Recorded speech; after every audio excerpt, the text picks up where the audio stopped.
Isolated with Zachary Bowman. Blitz coming. They throw it up to Johnson. Into the corner. Touchdown, Calvin Johnson! Unbelievable throw by Hill and a miraculous catch. Leaping high over Bowman by Calvin Johnson. And the Lions, who had one, are they saying, wait a minute, are now they overruling and saying he did not get it in bounds? The officials gathered down in the corner after the initial indication of touchdown. The ruling on the field is that the runner did not complete the catch during the process of the catch. It is an incomplete pass. It will be third down, Detroit.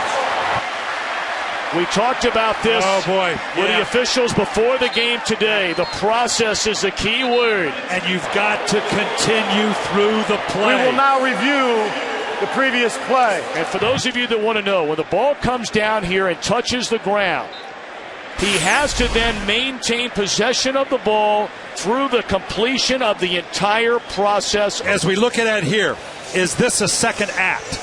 Is that, we talk about control, and now if a receiver lunges for the end zone or shows the second act, is that a second act? Here's the call.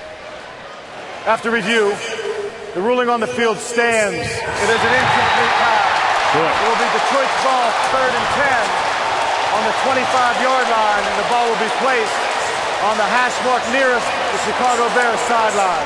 Bay. He's going to motion probably over here, or there's some funky play that got faking it to him. To the end zone. Caught! Touchdown, Pittsburgh! Jesse James! 2 plays, they take it the distance. I don't know why this is taking so long to review it, because clearly Harmon's nowhere close to him. Unless they're looking at the football, did it wiggle or anything to the ground? Well, it looks like a touchdown to me. On the sideline. Are they looking at the football, possibly losing control here? Oh, that's what it is, Jim. They don't think he caught it. Oh, boy. Let's see that again now. That's exactly right. I mean, he's got, is that Does possession? he maintain control right here? He's got to maintain possession. Does that bobble in his... Oh. Guys, that's... Did he have control? We've had this discussion almost every week about how sensibility comes in. Is it a catch? Does it look like a catch? This one's tough. I mean, this could go either way. That ball moves in his hand. It's Beasley. He's short. He is short. It's 5.5 to go. It's 4th down. So what do the Cowboys do? They go up top to their beast and hope he makes a play, and he does. It's ruled a touchdown. We're down at the 1.5-yard line for the Dallas Cowboys. Mike McCarthy's going to challenge it, and Bryant goes down to the ground. And according to Dean Blandino, going to the ground, by rule, he must hold on to it throughout the entire process of contacting the ground. He didn't, so it is incomplete. And after further review, take that off the board, take the ball, and put it back in the hands of Rodgers to find Devontae. Quick setup and throw, and the pass is caught, I believe, and it looked like a little bobble by Odell Beckham. But they've had 3 positive plays. This one good for 4 to number 13. It looked like it hit the ground from up here, but let's take a look. They're giving him a completion. And how in the world can this officiating crew miss that? They line up Hernandez in the backfield again, 2nd down and 3. Brady back to the end zone, and did he put it in? Gronkowski says yes, and the official agrees. Touchdown, New England. Wondering, how did he catch that? Really good read by Tom Brady. He didn't take the bait. He didn't throw it short. The defense was up and reacting. Well, it's going to be a challenge. Well, since it's a score, it'll be looked at, Jim. The nose of that football did hit the ground. Look at the big tight end laying out for that one. Really good blocker.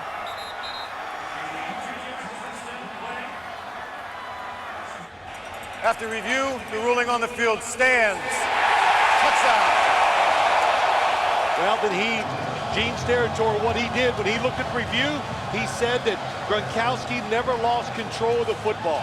Rice is 6'4". Moore is 6'6". They're all to the right. Tate's the lone receiver to the left. The Packers play it at the goal line as Wilson scrambles to keep it alive. The game's final play is a Wilson lob to the end zone, which is fought for by Tate with Jennings simultaneous. Who has it? Who they give it to? Touchdown! One guy goes up, touchdown. The other said no time. Has to be looked at because it's a score. Still have an official down there in the pile looking. This Russell Wilson biggest play is under review.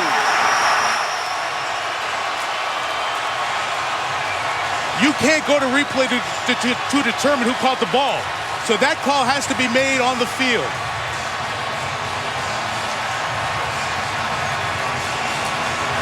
You see the one guy go up touchdown and the other go timeout like it's a pick. How does M.D. Jennings not get credit for the interception? I have no idea. This is deciding who wins the game on this call. Further review. The call on the field stands. Touchdown. Game is over. Seahawks win in the most bizarre finish you'll ever see. To move the sticks, okay, clock is running. Matt Ryan's had 7 game-winning drives so far this season. And this was one of the plays of the game and maybe the most controversial call of the playoffs. Harry Douglas ruling on the field a catch, and the replay, fellas? You know what? It looks like the ball moves a bit, but they said his hand did not come off the football, so he's still secure. Obviously, that's a close call. Who lost the challenge on you that can one? tell. Yeah, I think we got. They rush 3 again. Quick hitter, intercepted by Polamalu, and then he fumbled and recovered his own fumble. Polamalu makes the big play again for Pittsburgh. Boy, 3 men in the rush, 8 guys dropping back. And Troy Polamalu. Now, I know everybody in Indianapolis wants to know, did he have possession when you saw the ball come loose like that at the end? He appeared to make a football move, and then it just fell out of his hands. Well, he got back up and started to run. You're right, Dick. There it is right there. He hits the ground. Oh, clearly he makes a football move. He rolls over a couple times holding the ball. Polamalu heading west. Much more of a definitive look than that. The ball firmly in his grasp. Right there, his left knee boots it out of his own arm. And on the field, it was called an interception. You know, if while rolling over, that ball would have been loose at all, automatically we would say, no, he didn't catch it. After reviewing the play, the defender caught the ball, lost it prior to getting his knee off the ground. Therefore, it is an incomplete pass. Whoa. Well, there's the guy who has the only opinion that matters.